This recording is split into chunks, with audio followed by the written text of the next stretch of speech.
Hi, I'm Dr. Philip Yu from the LaserMed Institute in Costa Mesa, Newport Beach, California. And because I'm the future of medicine doctor, I decided to buy the future car. This is a Tesla 85. Just picking up today. And Kylie's going to show me how it works. I have no idea how to use it. So, start, sir? Okay, we can start here. We got to go back to your keys. We're going to go a little out of order.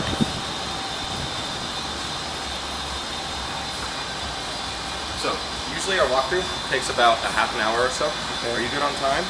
Yeah. Yeah? Okay, so we'll knock that out first and then we can get to the paperwork. Okay. Okay? So, this is your key. You can see your key is a little Model S. Okay. It has 3 buttons on the top underneath the plastic that correspond to different portions of the vehicle. Alright. One on the back and one on the front, that if you double click either of those will pop that trunk. One on top, and if you press it once will lock the car, twice will unlock the car. Okay? So let's go ahead and start with the back there. You give it a double click. Alright. I'm Batman. I'm Batman. Shields on. Alright. Now did you already get set up for charging at home? Yeah. The previous owner had a plug because he had a Tesla. Oh, awesome. So perfect. That probably cost him, what, $700 or something? All over the place. Yeah. Sometimes it can be even more than that. Yeah, I saved $1,000. Hey. So I told my wife, hey, this house has a Tesla plug. What does that mean, huh? Manifest destiny. So.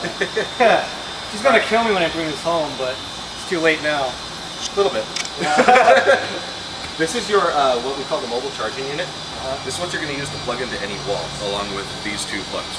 Okay. So this is your NEMA 1450 outlet. This is what you're going to use every night when you plug into the wall. Okay. Okay?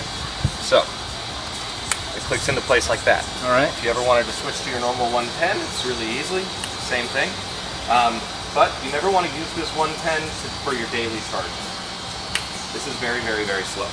All right. This is only what if I'm like in the boondocks and I'm at this hotel and they let me plug that in? Yeah. If I could bring an orange extension cord?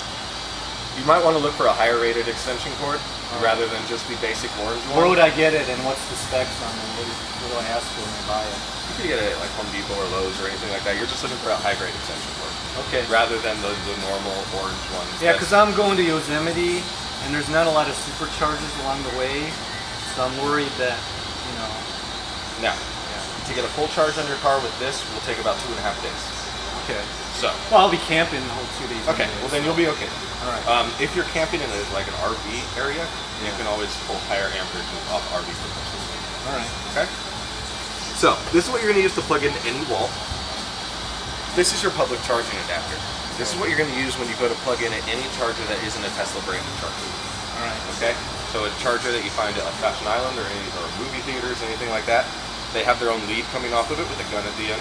The gun clicks into this side, and this side goes into your Tesla. Usually are those free stations at the malls and stuff? Or? Some of them are free. Most of them are run by privatized companies that usually charge you $1 or $2 per hour. Okay. I'll go through That's those pretty with reasonable. You. Yeah, I'll go through those with you when we go through the paperwork. This is usually stuff that we prep prior to going into the walkthrough. Do I get 2 of these keys? Or? Yeah, the other one's right there. Yeah. So all of this folds up nicely. So obviously keep this in the car at all times. We recommend that, yes. And how much would it cost to get a spare? I think that's about $500 or $600. You could throw in there. I can't, unfortunately. You don't need to see anything. Identification. I'm not force sensitive, and it doesn't work. Force is strong in this one. Under here is just a little more storage space for you. Yeah. It's where we hide those rear-facing child seats. Had those been an option that you installed? Yeah. But well, my kids are like 10, 12, so they're outgrowing. Yeah, it's a very small window that the kids fit back there. But your parcel shelf here blocks people from being able to see into the back of your car. Okay. It'll fold up and pull out if you don't want it in there, okay? All right. Alrighty.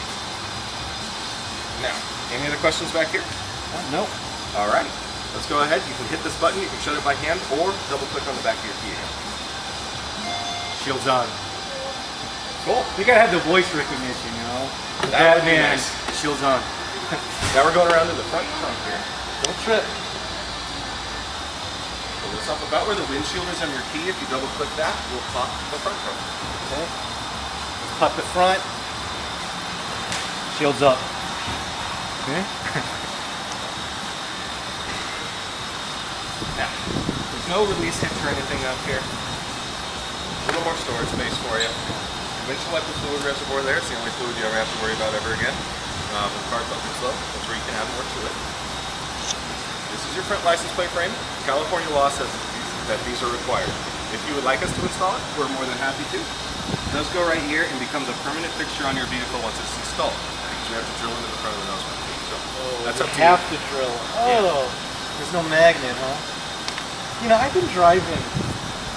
I got an Ultima Hybrid in 2009. I've been driving without that front. It's a lax law. It's just, I have to tell you, because California requires them. If you ever wanted to install it at a later time. Will that hurt the value? Because you have to drill into it. And it comes with the magnet.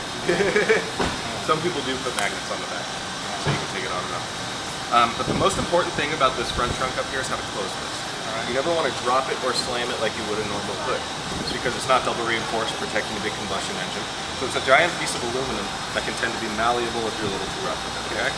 So you set it down until it touches. Use 2 hands on either side of the Tesla T here, and just press it close. All right? Feeling good? Sure. Cool. Let's go around. Start.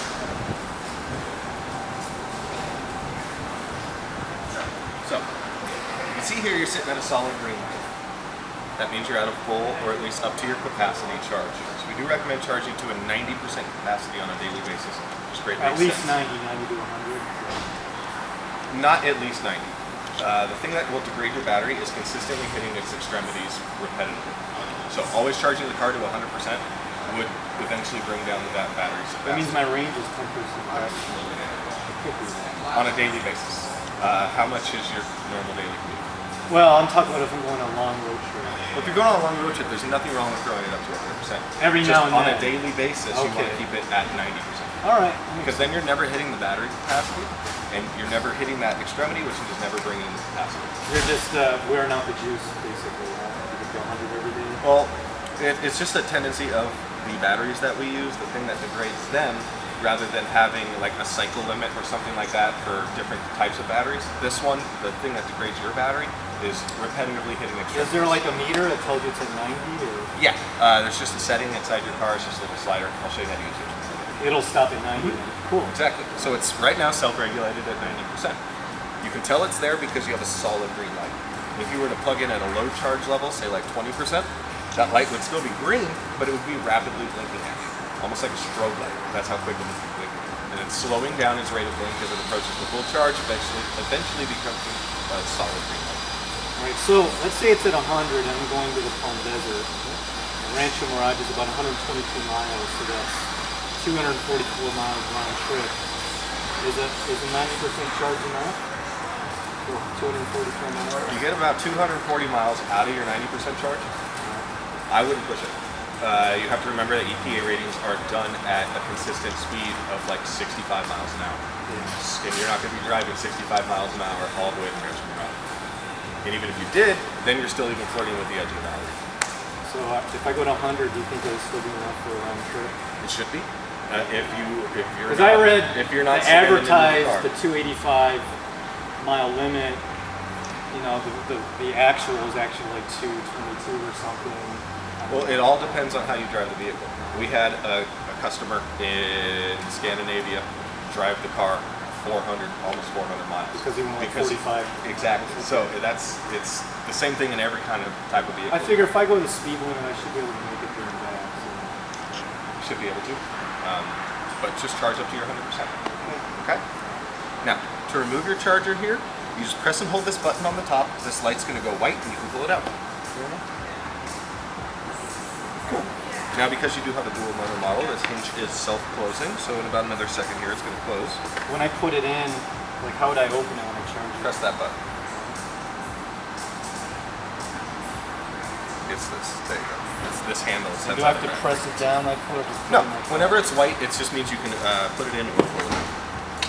Okay? Oh. There you go. Now, there's another color here I want to show you. In a second here, this is going to close. Open it up again. Now, this yellow color means you're not properly plugged in all the way. Give it a push, give it a jiggle. You want to see green before you walk away from your vehicle. All right. Okay? Now, do you see the bright blue color that also appeared? I'll show you. So that bright blue color that just cycled really quickly is a battery status check. It's checking cycling, temperature, things about your battery to make sure that it's ready to charge. It's totally part of every charge cycle. It's great to go. There's one more color that you can see here, which would be red. If you see red, it means you're not getting power to the vehicle. Either you're not plugged in, your circuit breaker needs to flip. But if you can't find out what it is, there's a Tesla number I'm going to go over with you, and you just give that number a call. Okay. We'll figure it out. Okay? Now, if you go to a charging station that isn't Tesla branded, you won't have this Tesla handle to open up your side port. So, push this closes, just press on the side of it, and it pops itself in. All right. Okay? But it will automatically shut. Right? Okay. Any questions about charging? Pretty simple. Alrighty. Let's go ahead and show your car. We get the congratulations. All right.